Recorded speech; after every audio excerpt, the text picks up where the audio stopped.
Hello everyone and welcome to WhatCulture Gaming. My name is Jules Gill and I am joined by the man who is always a fresh delight to open, even if he is from 5 very well-known franchises. Does that make any sense? No, yes. It doesn't. Well, it does to you because you know what news we're talking about today, but it doesn't make sense to them. They'll have seen the headline. Oh, that's very true, actually. You never know. Oh, well, it can mean only one thing. It is time to hit that jingle. Hot dang, this news, give it all you got. I guess it's time for Jules and Scott.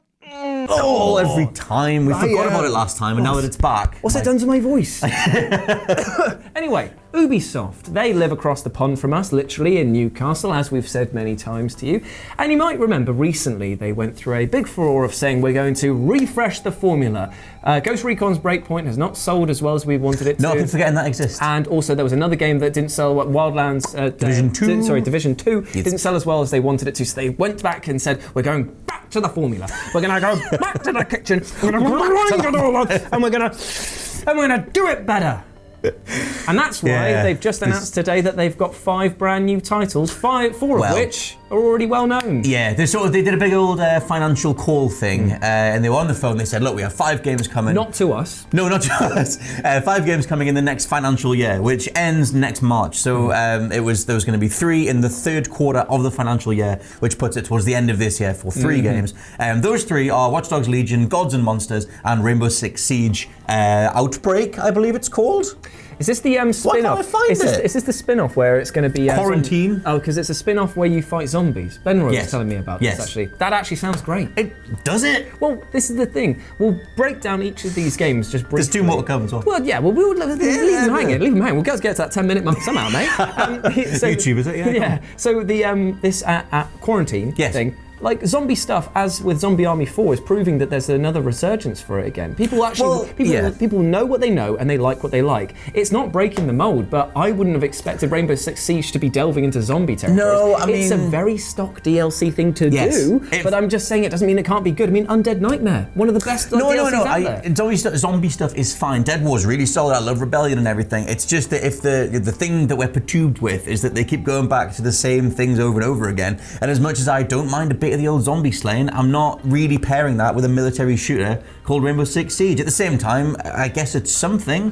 But the other thing that's new is Gods and Monsters. That one we will discuss a little bit more, because I didn't actually know what Gods and Monsters was, and after looking at it, I kind of wish I still didn't know. I'm just joking. It just doesn't look like my cup of tea. It's like it's made by the people who did Assassin's Creed Odyssey, and it's meant to be about Greek mythology again, and it's like a kind of cartoony style open world adventure. Stop me if you've heard this one before.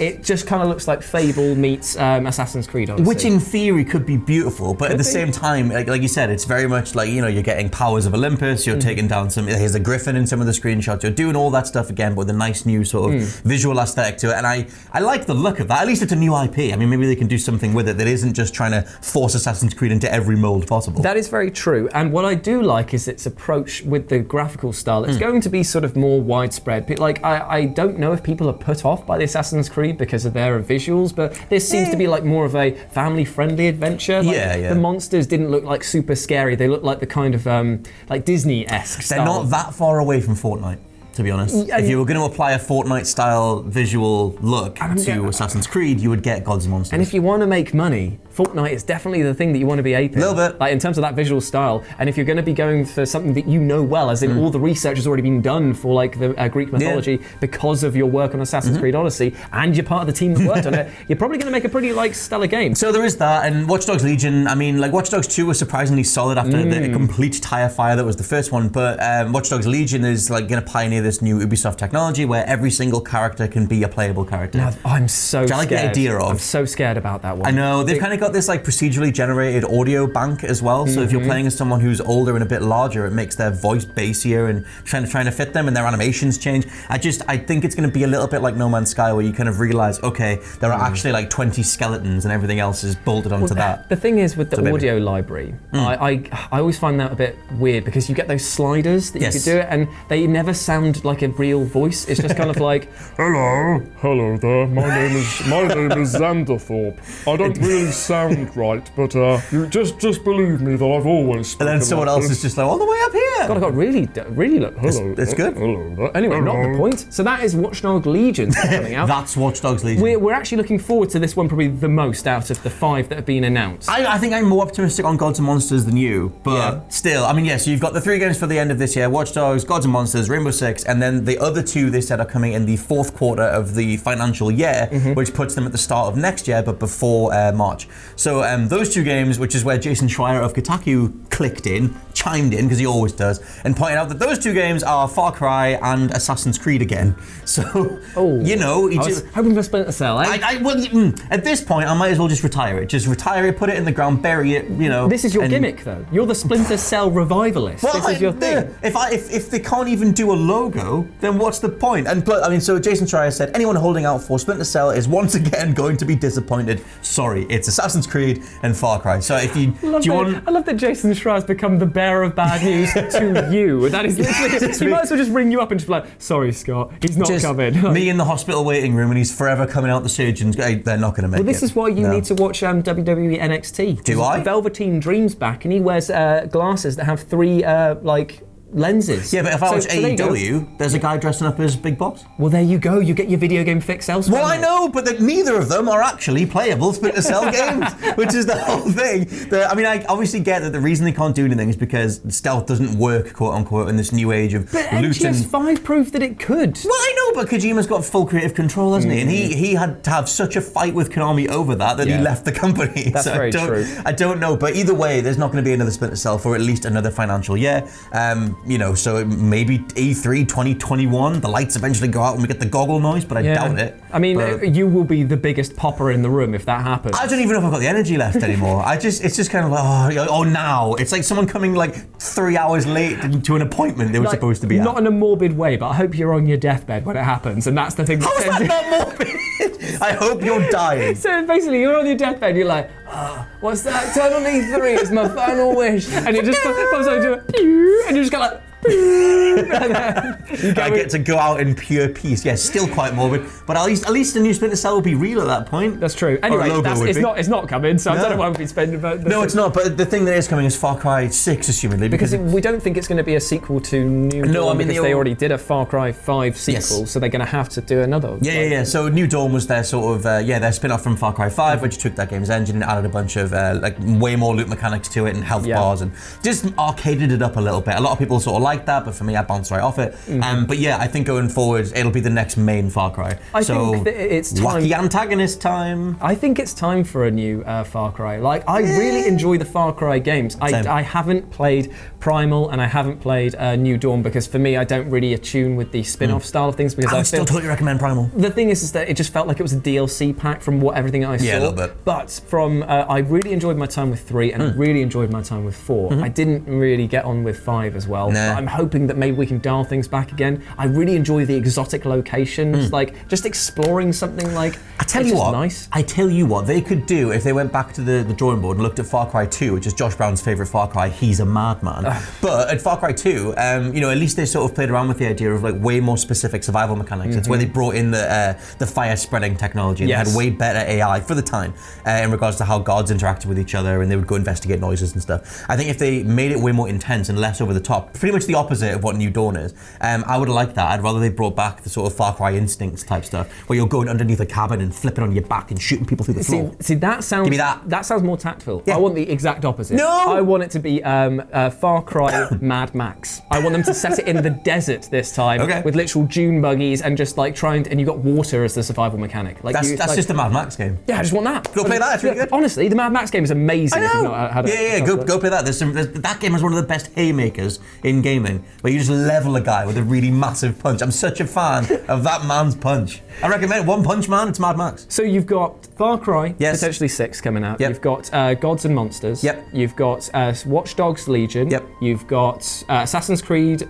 the new one, which is whatever that. Well, we Kingdom. know. Yes, assumedly that's Assassin's Creed Kingdom because that's the one that's leaked for months now. So the Nordic setting one. Yes, the Nordic one, which is kind of them looking like they're taking a lot of pages out of God of War, which is kind of strange because also so is Gods and Monsters, at least in as much as here are some more mythological creatures you can take down. But yeah, the next Assassin's Creed is apparently called Kingdom. It's apparently very Norse themed and XYZ. Me and you have done a video on it before, so if you search Assassin's Creed on YouTube, you'll be able to find that. And Rainbow Six. But the question is that surrounds all of this is, yes, you might be excited for some of these titles, but Ubisoft... You might be. Ubisoft are basically saying with one hand, we're going to try something new, get all of these new creative developers, we're going to try these new IPs, and out of the 5 that they have just announced, only one of them is. Now, I understand what they're doing at the moment, because this is going to be right smack dab in the middle of the launch window of the new consoles. They are going to want to make sure that they are capitalizing on that with the bigger franchises where they can.